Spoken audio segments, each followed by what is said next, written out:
Hi, hello and welcome. In today's episode of Plant a Dish, we'll be taking a look at my vegan steak and porcini stroganoff. It is full of earthy flavors and packs a fair bit of heat, making it exactly what you want on a cold January afternoon. What we'll need for this recipe is 200 ml of vegan crème fraiche, 200 ml of vegetable stock, 100 grams of chopped kale, 1 large porcini mushroom, a handful of fresh thyme, some English mustard, 2 medium onions, 1 clove of garlic, and a vegan steak of your choice. Personally, I went with the one from Redefine Meat as its texture is quite convincing and it tastes absolutely incredible. It is not a sponsorship, although I really wish it was.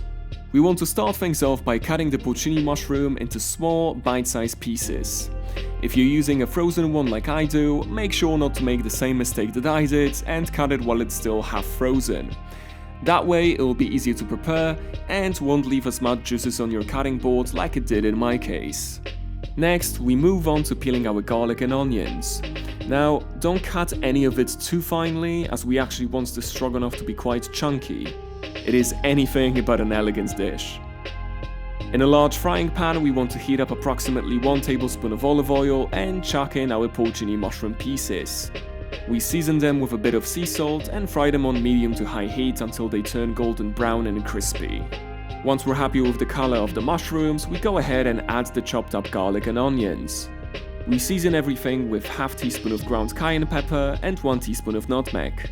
Once mixed, we need to add a splash of white wine to deglaze the pan. Sauvigon Blanc will do just fine. Next up, we want to throw in a tiny bit of fresh thyme and introduce our vegan stock to the mix. Let it all simmer for a few minutes before scooping out the crème fraiche and stirring it in. Season the sauce with some more sea salt and a teaspoon of English mustard.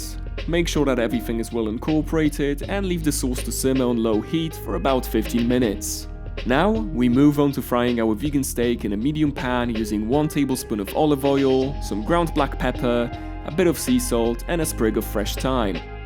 If you end up using the same brand of vegan steak, make sure to fry it for 12 minutes on each side on medium to high heat.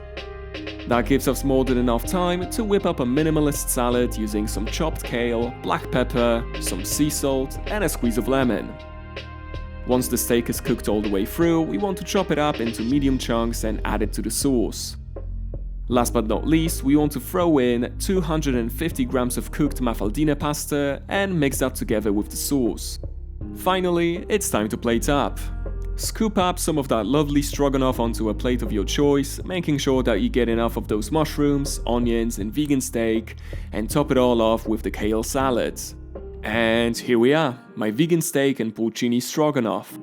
Hope you enjoyed watching, and if you end up making my recipe, let me know how it turns out down in the comment section and drop me a like button. Until next time.